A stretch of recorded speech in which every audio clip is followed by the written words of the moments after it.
இன்றே டவுன்லோட் செய்து உங்கள் ஃபேவரட் ஷோக்களை என்ஜாய் பண்ணுங்க. இந்த 10-15 வருஷத்துக்கு பின்னால் அப்புறம் பார்த்தீங்க அப்படின்னா இன்டர்நெட்டோடைய அட்வான்ஸ் ஜாஸ்தியாக ஆரம்பிச்சிருச்சு. ஆக பார்த்தீங்க அப்படின்னா எல்லாத்தையுமே நிமிஷத்தில் பண்ண முடியும்னு ஆயிடுச்சு. சாப்பாடா எனக்கு சமைக்க பிடிக்கல ஆர்டர் போட்டுக்கிறேன், போய் ஜாமான் வாங்க பிடிக்கல ஆர்டர் போட்டுக்கிறேன், எல்லாம் 10 நிமிஷம் டெலிவரி வேலைக்கு வந்துடுறேன், எல்லாத்தையுமே நான் சோம்பேறி ஆடுறேங்கிறது ஒரு கேஷுவல் டேர்ம் ஆயிடுச்சு.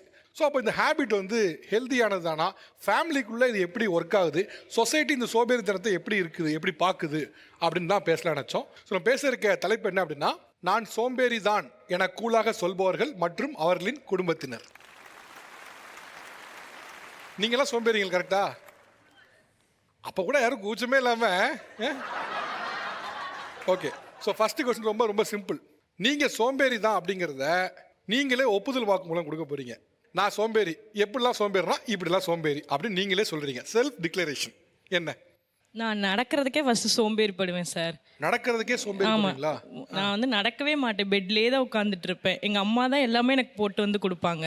அதே மாதிரி நான் நிறைய இழந்திருக்கேன் என் சோம்பேறினால. நான் ஒர்க் போயே 2 இயர்ஸ் ஆச்சு, காலேஜ் முடிச்சு 2 வருஷம் ஆச்சு. ஆனால் நான் வந்து சரி இப்போ போயிடலாம் அப்போ போயிடலான்னு சொல்லிட்டு 2 வருஷம் ஆச்சு, இன்னும் காலேஜ் ஒர்க்கு போகல நான். ஓகே. இப்போ எங்கேயுமே வெளில நடக்க மாட்டீங்களா? அம்மா ஏதாச்சும் வா அப்படின்னு ரொம்ப சண்டை போட்டு கூப்பிட்டா தான் நான் இறங்க. ஏன்னா steps 2nd floor sir.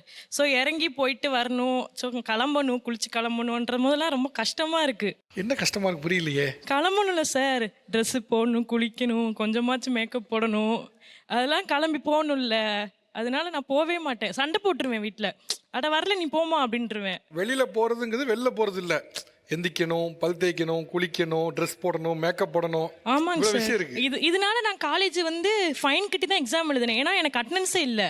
Leave போட்டு தூங்க முடியாது. 10 மணிக்கு காலேஜ் சார், நான் போக மாட்டேன் காலேஜுக்கு. அதனால் தூங்கிட்டதுக்கப்புறம் லாஸ்ட்டாக பார்த்தா அட்டனன்ஸே இல்லைம்மா, நீ ஃபைன் கட்டி நான் 6000 ரூபா கட்டி போனேன் நான். அப்படி வீட்டில் நீங்கள் அப்படி என்ன அரும்பெரும் வேலைகள் பார்க்குறீங்க? ஒன்றும் பண்ண மாட்டேன் சார், அப்படி ஜாலியாக படுத்துட்டே இருப்பேன். படுத்துட்டு ஃபோன் பார்த்துட்டே இருப்பேன். ரீல்ஸ் அதிகமாக பார்ப்பேன் சார். சார்ஜை பக்கத்துலேயே மாட்டிட்டு இப்படி பார்த்துட்டே உட்காந்துட்டு இருப்பேன். உங்கள் பொண்ணு இவ்வளவு ஆக்ரோஷமாக நான் சோம்பேறியாக இருப்பேங்கிறத கேஷுவலாக சொல்கிறாங்க, நீங்கள் ரகந்து அப்படின்னு ரசிச்சுட்டு இருக்கீங்க. நானும் கோவம் வரும்னு பார்க்குறேன், முறப்பெல்லாம் இல்லை, என்ன அழகாக பேசுது பாரு என் பிள்ளை அப்படிங்கிற மாதிரி பேசி பார்த்துட்டு இருக்கீங்க. இல்லை சார், அவங்க குளிக்கிறதுக்கே சோம்பேறிப்படுவாங்க சார். 2 நாளைக்கு 3 நாளைக்கு ஒரு தடவை தான் சார் குளிப்பாங்க. அதுவும் அடம் பண்ணி நான் சத்தம் போட்டு குளிக்க வைப்பேன். அப்படி குளிச்சாலும் காது நிறைய சோப்பு, கழுத்தெல்லாம் சோப்பு, அதோட வருவாங்க சார் உள்ள. நான் என்ன சொல்லுவேன், ஏய் என்ன குளிச்சிருக்க நீ, சோப்பு இப்படி எல்லாம் வந்திருக்கு, விடுமா, துணி எடுப்பாங்க, அப்படியே தொடச்சுக்கிடுவாங்க சார். ரோசா, பிள்ளைய ரொம்ப அற்புதமா வளர்த்துருக்கம்மா நீ. ஆக்சுவலி ஒரு மாதம் எவ்வளவு சேலரிமா உங்களோடது? எனக்கு ஒரு நாளைக்கு 400 ரூபா சேலரி சார். டிப்ஸு கிடைக்கும் சார், 100 ரூபா 150 ரூபா கிடைக்கும். ஆனால் நல்லா வாழ்ந்தேன் சார், நல்லா காரு அந்த மாதிரி நல்லா என்ன வாழ்ந்தேன். பிஸ்னஸ் பண்ணீங்க? ஹோட்டல் தான் வச்சிருந்தேன் 20 வருஷம். ஹோட்டல் நடத்துனீங்க? ஆமாம் sir. 9th all subject fail sir. All subject fail. என்னன்னா குழந்தையிலேருந்து விட்டுட்டு வேலைக்கு போயிடுறேன், அப்பா இல்லை. ஓகே. 20 வருஷமா ஹோட்டல் ரன் பண்ணீங்க? ஆமாங்க சார். ஓகே. ரன் பண்ணி நஷ்டத்தில் போகணும்? இல்லை சார், நஷ்டம்லாம் இல்லை, நல்லா ஓடிட்டு இருந்த ஹோட்டல் தான். இவன் 9th ஆல் சப்ஜெக்ட் ஃபெயிலுன்னா ஃபாதர் வந்து நீங்கள் டிசி வாங்கிக்கோங்க, 10th வந்து அவள் ஃபெயில் ஆனால் எங்களால் வந்து எங்கள் ஸ்கூலோட பேர் கெட்டு போய்டும்ட்டாங்க. 9th நான் என்ன பண்ணேன், இன்னொருத்தவங்கள்ட்ட கடையை நீங்கள் பார்த்துக்கங்க. ஆனால் 1 வருஷம் நான் என் பிள்ளைய 10th இவ்வளோ தூரம் கஷ்டப்பட்டு 10வது கூட பாஸ் பண்ணலைன்னா நம்மளை கேவலமாக நினைப்பாங்க. என் ஹஸ்பண்ட் செத்து போகலை, வேறு கல்யாணம் தான் பண்ணிக்கிட்டாரு. அப்போ அப்பா இல்லாதனால தான் இந்த பிள்ளைங்க இப்படி போயிடுச்சுன்னு சொல்லுவாங்கன்னு 1 வருஷம் அவங்கள்ட்ட மாற்றி விட்டு டெய்லி காலையில் 4 மணிக்கு எழுந்திரிச்சு அவளை படிக்க வைப்பேன். அவள் ஆல் சப்ஜெக்ட் ஃபெயில் ஆன பிள்ளை 291 மார்க் எடுத்தா.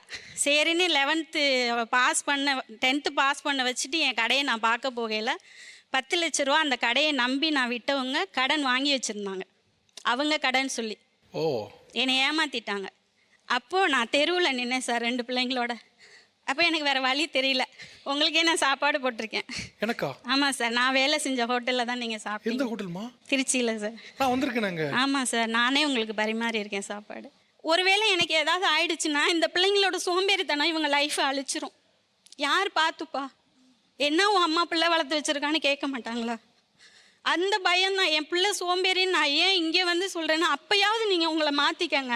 எனக்கு அப்புறம் இந்த பிள்ளைங்களுக்கு யாருமே இல்லையே, இந்த சோம்பேறித்தனம் அவங்கள அழிச்சிருமேங்கிறது எனக்கு ரொம்ப பயமாக இருக்குது சார். நீங்கள் சொல்கிறது ரொம்ப ரொம்ப பெயின்ஃபுல்லாக இருக்குமா? ஏன்னா ஒரு ஹோட்டல் உரிமையாளராக இருந்து நீங்கள் ஒரு ஹோட்டலுக்குள்ளே வரும்போது 4 பேர் உங்களுக்கு செல்ட் அடிச்சு 4 பேர் வாங்கன்னு சொல்லி எல்லாருமே என்னை துக்கம் விசாரிப்பாங்க சார். அந்த ஹோட்டல் ஒரு ஸ்டார் ஹோட்டல் மாதிரி திருச்சியில். அங்கே வரவங்க எல்லாருமே விஐபி. எல்லாருமே என்னை பார்த்துட்டு என்ன தேவி இங்கே இருக்க, என்னப்பா என்ன வேலை செய்கிற, என்னப்பா என்ன வேலை செய்கிற அப்படின்வாங்க. ஏன் அதுவும் வேலை தானே, நான் உழைச்சி தானே சாப்பிட்றேன், நான் திருடலையே, பொய் சொல்லலையே, நான் உழைச்சி தான் சாப்பிட்றேன், நான் என்ன வேலை வேணாலும் செய்வேன் சார். என்னை சாக்கடையிலுமா உனக்கு 500 ரூபா தரேன்னா நான் செய்வேன் சார், என் பிள்ளைங்களுக்காக நான் செய்வேன்.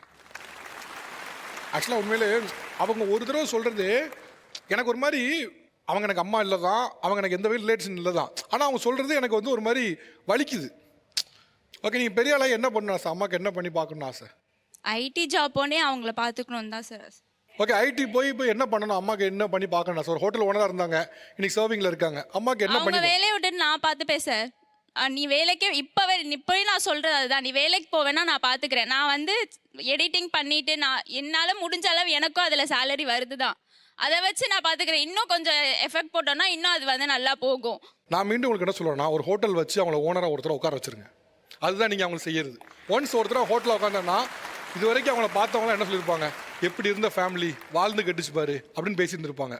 இல்லை அவங்களுக்கு மகளாகிய நான் ஒருத்தன் இருக்கேன், அவங்க வந்து ஹோட்டல் ஓனராக இருந்து சர்விங்காக இருந்திருக்கலாம், நாளைக்கு நான் உங்களுக்கு ஹோட்டல் ஓனராக ஆக்குவேன்னு நீங்கள் பண்ணுறது தான் சரி. அவங்களை உட்கார வச்சு சாப்பிட போடுறத விட ஒரு ஹோட்டல் ஓனராக்கி சாப்பாடு போடுங்க, அதுதான் சரி. நான் எல்லாத்தையுமே விட்டு கொடுக்க மாட்டேன் சார். நான் அவங்கள வந்து நான் பார்த்துக்கிறேன். நான் இப்போ இந்த அளவுக்கு வந்துட்டாங்கன்னா நான் வந்து திரும்ப அந்த இடத்துக்கு நான் கூட்டு போகிறதுக்கு நான் ரெடியாக தான் இருக்கேன், நான் பார்த்துக்கிறேன். அதனால தான் சார் நான் இவ்வளோ எஃபெக்ட் போட்டு நான் இவ்வளோ பண்ணிகிட்டு இருக்கேன். தேங்க்யூ. நீங்கள் எந்த வகையில் சோம்பேறி? சார் சின்ன வயசுலேருந்தே நான் ரொம்ப தூங்குவேன். எல்லாத்து வீட்லயுமே பொண்ணுங்க தான் ரொம்ப சோம்பேறியா இருப்பாங்க. ஆனா அதான் யோசிக்கிறேன் நானு. நீங்க என்ன அம்மா உட்கார்ந்திருக்கீங்க? சோம்பேறியா இருப்பாங்க சார். சமைக்க மாட்டாங்க, பாத்திரம் தேய்க்க மாட்டாங்க, இப்ப பேச கூட மாட்டாங்க. நைட்டு தூங்குவாங்க. எத்தனை மணிக்கு? 7 மணிக்கெல்லாம் தூங்கிடுவாங்க சார். நைட்டு 7 மணிக்கு தூங்கிடுவாங்களா? தூங்கிடுவாங்க சார். ஆனா வித்தியாசமான ஒண்ணுங்க சார், நைட் எந்திரிச்சு பார்ப்போம் 2 மணிக்கு இருக்க மாட்டாங்க. எங்கன்னு பார்த்தா முக்காடு போட்டு உட்காந்துருப்பாங்க. உட்காந்துட்டு தூங்குவாங்க சார். கேட்டா குட்டி தூக்கம்பாங்க. இது செல்லம்மா அவங்களுக்கு. எப்படி மாட்டிருக்க பார்த்தீங்களா? எங்க அப்பாவே தான் எல்லா வேலையும் செய்வாங்க சார். ஏனை வளர்க்குறதுல இருந்து துணி துவைக்கிறதுல இருந்து எல்லாமே அவங்க தான் அம்மா செய்வாங்க. என்ன பண்ணுவாங்க? சும்மா தான் இருப்பாங்க. இப்ப அப்பா செஞ்சனால நானும் திருப்பி செய்யறதா இருக்குது. அவங்க நீங்க எதுவுமே செஞ்சு தர மாட்டேங்கிறாங்க. எப்படிமா எப்படி? இல்லை சார் சின்ன வயசுலேருந்தே நான் ரொம்ப தூங்கிட்டேன். கல்யாணம் பண்ணுறதுக்கு ட்ரெஸ் எல்லாம் போய் கடையில் ஜவுளி கடையில் எடுத்துகிட்டு வந்துட்டோம்.